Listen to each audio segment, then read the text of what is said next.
औज़ुबिल्लाहिमिनश्शैतानिर्रजीम बिस्मिल्लाहिर्रहमानिर्रहीम अस्सलामु अलैकुम वरहमतुल्लाहि वबरकातुहू। Hello friend, hello FMS family. उम्मीद है कि आप सभी ठीक होंगे, खैर और आफियत के साथ होंगे। एक बार फिर आपको इंटरनेट ट्रेडिंग के इस एपिसोड में वेलकम करते हैं और आज हम फोरकास्ट करने वाले कि गोल्ड आज अपनी नौयत के से कैसा रहेगा।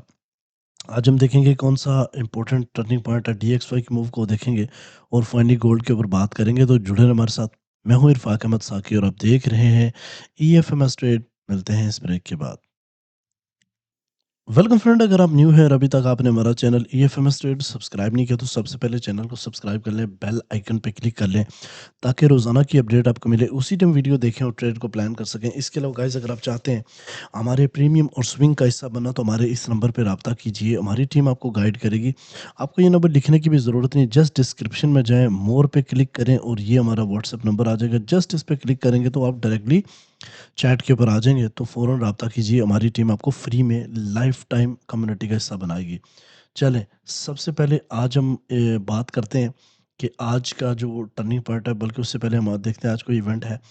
तो आज है फ्राइडे और फ़रवरी 27 वीक का आखिरी दिन, और आप अच्छी तरह याद है कि वीक के आखिरी दिन में मार्केट बहुत ज़्यादा जो है ना वो स्पेशली 8 बजे के बाद बहुत ज़्यादा मार्केट जो है ना वोलेटाइल हो सकती है और जो है ना फेक मूव दे सकती है। तो सबसे पहले हम बात करते हैं अनएम्प्लॉयमेंट क्लेम्स की, जो कि प्रीवियस डाटा था, वो काफ़ी अच्छा डाटा आया, जिसकी वजह से गोल्ड में आपने एक स्ट्रॉन्ग किस्म की करेक्शन भी देखी है। लेकिन बाहर इतने स्ट्रॉन्ग हैं कि वो फ़ौरन पुल बैक कर देते हैं। आज कोर पीपीआई का मंथली और पीपीआई का एमबाईएम डाटा है, काफ़ी इंपॉर्टेंट है। मुझे तो लगता है ये रेंज बाउंड ही आएगा, यानी 0.3 ही परसेंट आने वाला है ये डाटा। काफ़ी ज़्यादा चांस है। तो सबसे पहले हम बात करते हैं सीपी की। तो आज का जो टर्निंग पॉइंट है वो 5182.3 है, यानी आज का टर्निंग पॉइंट मार्केट का वो 5182.3 है। मार्केट इससे ऊपर है तो ऑफ कोर्स हम इंतज़ार करेंगे ये कैंडल क्लोज होने का, जिसके 24 आवर मिनट बाकी हैं, तो इसके रीटेस्ट के ऊपर लॉन्ग कर सकते हैं। जो टारगेट रहेगा वो 5206, यहाँ से मार्केट पुल बैक करके अगर इसको ब्रेक कर गई तो आज मार्केट जो प्रीवियस हाई लगाया था मार्केट ने 5260 और 5271 के आसपास मार्केट जो है ना वो जा सकती है अपसाइड। और अगर इससे नीचे M30 क्लोज होती है तो फिर शॉर्ट हो सकता है मार्केट 5156, और यहाँ से ब्रेक कर गई तो फिर जो है ना वो 5000 और 5080 के आसपास मार्केट जो है ना वो लो लगा सकती है। अच्छा, चूँकि अभी भी सीपी मार्केट से नीचे है तो बाय का प्रेशर तो रहेगा थोड़ा, ठीक है? डीएक्सवाई की मूव को अगर आप देखें गाइस तो बहुत ही सिंपल आपको क्लियर नज़र आ रहा है कि मार्केट कल के दिन जो जो चीज़ मैंने बताई थी सेम उसी तरीके से हुई। मैंने कहा था ना, ये डिप लगा के इस डिमांड ज़ोन को टच करने के बाद इस सेलिंग ज़ोन से रिजेक्ट होगा, तो एग्जैक्टली इसी जगह से थोड़ा सा इंडस्टमेंट ज़रूर डाला, लेकिन यहाँ से मार्केट पुल बैक हुई। अब यहाँ पे ये रेंज रहने के बाद अपसाइड की तरफ उड़ान भरेगा। अगर नीचे आया भी तो इस जगह से फिर ये अपसाइड की तरफ जाएगा, क्योंकि इसका यहाँ जो ट्रेंड है वो बुलिश है, लेकिन डेली के ऊपर जो इसका ट्रेंड है वो बेरिश ही है, ठीक है? अच्छा, तो हम यहाँ पे डीएक्सवाई की अगर हम बात करते हैं डेली के ऊपर, मैं चार्ट निकाल लेता हूँ।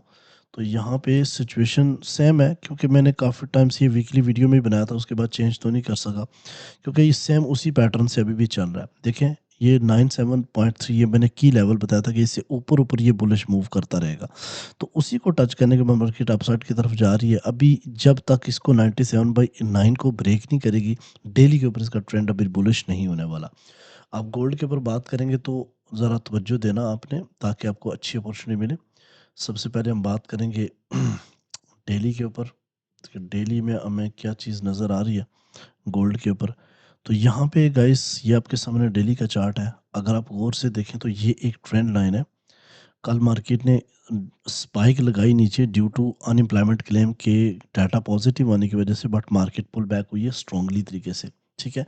क्योंकि जो इस वक्त ईरान और अमेरिका के दरमियान में जो कशीदगी है उससे गोल्ड अभी बेरिश नहीं होने वाला, मजीद बुलिश होने वाला है, और इसका जो एक्सपेक्टेड टारगेट वो 5250-60 तो आज है, लग सकता है ये, ठीक है? अब ये डेली की ट्रेंड लाइन ड्रा कर दी है, इससे नीचे जाके मार्केट कोई डेली की क्लोजिंग दे तो फिर हमें समझ आएगा ये शायद प्रीवियस लो की तरफ जाए, बट स्टिल मार्केट जो है ना वो बुलिश ट्रेंड ही इख्तियार किए हुए है। यहाँ पे ये आपके सामने H1 चार्ट है। H1 चार्ट के क्लियर बुलिश ट्रेंड है। यहाँ पे देखें तो एक स्ट्रॉन्ग किस्म की इंस्टीट्यूशनल कैंडल पिछली प्रीवियस कैंडल क्लोज हुई है और अगली कैंडल ज़ाहिर है थोड़ा सा रिट्रेस करने के बाद अपसाइड की तरफ प्रेशर तो लगाएगी। कल आपको याद है, अगर आपको याद है, ये स्ट्रॉन्ग कैंडल बनने के बाद मैंने आपको बताया था कि ये एक ट्रेंड लाइन है, इससे मार्केट बार बार रिजेक्ट होगी और ये बेरिश इनगल्फिंग जोन बताया था। इसी जगह से मार्केट सेल हुई है और फिर मैंने इसके रिट्रेसमेंट वाले ये गोल्डन फिबोनाची लेवल बताए थे। फिर वापस मार्केट उन्हीं एरिया से अपसाइड की तरफ आई है। ठीक है, अब आगे क्या होगा, क्योंकि मार्केट इसी रेंज में अभी चल रही है, लिहाजा आज ये रेंज टूट सकती है किसी साइड पे, जिसके ज़्यादा रेली चांस तो मुझे अपसाइड की तरफ लग रहे हैं।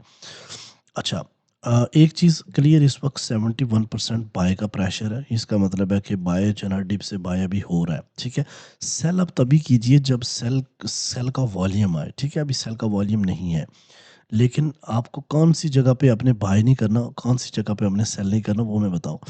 इस वक्त अब देखें तो मार्केट में एक बाय मोमेंटम है, बट ऊपर से रिजेक्शंस भी थोड़ी बहुत मिल रही है। लिहाजा इस जगह से बाय करना तो ठीक नहीं है। रिट्रेसमेंट आने दे तो ये 5177, 5168 और 5169, ये दो तो बहुत ही इंपॉर्टेंट लेवल्स हैं। इस जगह से पहले आप बाइंग बना सकते हैं। अगर नीचे गई तो ज़ाहिर प्रीवियस डे लो को स्वीप कर सकती है। इसके अलावा यही 5118 और 51009 का एरिया है और इसके नीचे गैप है। ठीक है, याद रखिए कि इस गैप को फिल करने का अगर वापस मार्केट पुल बैक नहीं करती तो फिर मजीद नीचे जा सकती है। अब अपसाइड सिनेरियो क्या हो सकता है कि यूएस सेशन से पहले हो सकता है कि मार्केट जो है ना वो अपर वाले लेवल लेवल पहले ले, उसके बाद फिर डाउन साइड, लेकिन स्टिल अगर यहाँ से अगेन रिजेक्ट हो जाती है मार्केट तो ये अगेन रेंज बाउंड में चली जाएगी मार्केट। ठीक है, फिर आप इसकी बाउंड्रीज अपर H4 के ऊपर बताऊंगा आपको। तो ये सप्लाई जोन आप जो देख सकते 5207 और 5217, इस जगह तो अपने बाय बिल्कुल नहीं करनी। इस जगह से मार्केट रिजेक्शन ले सकता है और इससे ऊपर अगर कैंडल क्लोज करे तो फिर मार्केट 5234 तक जा सकती है और यहाँ से फिर आपने बाय नहीं करना। इस जगह फिर आपने M15 का बेरिश इनगल्फिंग का इंतज़ार करना है और सेल साइड पे बैठना है, अगर मार्केट में वॉल्यूम भी साथ सपोर्ट करे। तो इसके ऊपर अगर कैंडल क्लोज है तो फिर ये एक लंबी स्पाइक अपसाइड की तरफ मार्केट जो है ना वो लगा सकती है। ठीक है, अब H4 के ऊपर हम बात करेंगे गाइस। तो H4 में ये आपके सामने H4 चार्ट है। कल ही मैंने आपको बताया था कि मार्केट इस जगह से रिजेक्ट हो गई, ये मैंने ड्रा कर किया था लेवल्स, ग्रुप में भी हमने बताया। और अल्हम्दुलिल्लाह इन्हीं जगहों से कल मार्केट जो है ना वो रिजेक्शन देता रहा। इस ये कैंडल देखें तो डोजी टाइप कैंडल, इसके इसके बाद वाली कैंडल जो है ना वो काफ़ी स्ट्रॉन्ग है। इस कैंडल ने इसके ऊपर क्लोजिंग दी है, तो ये जो ट्रेंड लाइन मैंने ड्रा किया माइट भी पॉसिबल अभी H4 इसके ऊपर जाके क्लोज करे। अगर उसके ऊपर क्लोज करते तो फिर आपने इंतज़ार करना है 5221 के ब्रेक होने का। अगर 5221 का लेवल ब्रेक हो जाता है तो फिर मार्केट बासानी आने वाले टाइम में 5300 का लेवल ले सकती है। ठीक है, और अगर यहाँ से अगेन रिजेक्ट हो गई तो फिर याद रखिए बासानी 5150 और 40 के दरमियान से अगेन आपको बाइंग का चांस दे सकती है। आप ज़रा डिटेल में काफ़ी टाइम के बाद भी मैंने बनाया है ताकि आप लोगों की सहूलियत के लिए, एक मिनट दीजिए। ओके, ये आपके सामने आ गया समरी। इस समरी को अंडरस्टैंड करना है। मार्केट इस टाइम जो है ना वो 5192-93 के ऊपर चल रही है। आज 27 फरवरी 2026 है। आपने कमेंट में ये लिखना कि क्या ये वाली समरी आपके लिए इम्पोर्टेंट होती है या नहीं, क्योंकि इसमें मेरा काफ़ी टाइम लग जाता है। हाई मार्केट का 5205 है, मार्केट का जो लो था वो 5129 है। 76% इस टाइम बाय का प्रेशर है। ठीक है, अगर हम ट्रेंड की बात करें तो H1 और H4 के ऊपर बुलिश है, बट डेली के ऊपर अभी भी मार्केट ने कोई स्ट्रॉन्ग बुलिश की मूव वाला स्ट्रक्चर दिखाया नहीं है। उसके अलावा DXY भी थोड़ा सा स्ट्रॉन्ग हुआ है। अगर हम यहाँ पे बात करें गाइस रेजिस्टेंस और सपोर्ट की तो ये बड़ी इंपॉर्टेंट है। रेजिस्टेंस जो है ना वो 5210 और 5240 के दरमियान फर्स्ट रेजिस्टेंस है। इंट्राडे हाई लिक्विडिटी है। उसके अलावा जो R2 है वो 5300 यानी 5300 का और 5330, ये H4 का इम्बैलेंस एरिया है। और उसके बाद 5420 और 5470 जो है ना ये high supply zone all time I expansion है। सपोर्ट की बात करें तो पहली सपोर्ट 5150, 5130, ये अच्छी सपोर्ट है मार्केट के लो के आसपास। डेली स्विंग लो है। उसके अलावा ये टूटा तो फिर मार्केट 5080 और 5040 के आसपास जा सकती है और फिर 4980 एंड 4940 जो है ना वो ये स्ट्रॉन्ग बुलिश मूव है। तो ये सारे के सारे डिमांड जोन आपके सामने। इस पूरे एंटायर समरी में जो मोस्ट इम्पोर्टेंट चीज़ होती है वो आउटलुक होती है। आउटलुक में अपना ये समझना है कि कहाँ से मैंने माइंड अपना बदलना है। बुलिश सिनेरियो अभी चल रहा है तो ऑफ कोर्स 5130 से ऊपर अगर कैंडल क्लोज रहती है तो मार्केट 5240, 5320 और 5410 के लेवल ले सकती है आने वाले टाइम में। लेकिन अगर बेरिश सिनेरियो तभी होगा जब मार्केट 5130 से नीचे H4 का कैंडल क्लोज करे, तो फिर मार्केट जो है ना वो 5080, 5040 और 4980 का लेवल ले सकता है। आई होप कि आज की वीडियो भी काफ़ी इंपॉर्टेंट है। मिलते हैं नेक्स्ट वीडियो में। अपने रखिएगा बहुत सारा ख्याल। अल्लाह हाफिज़।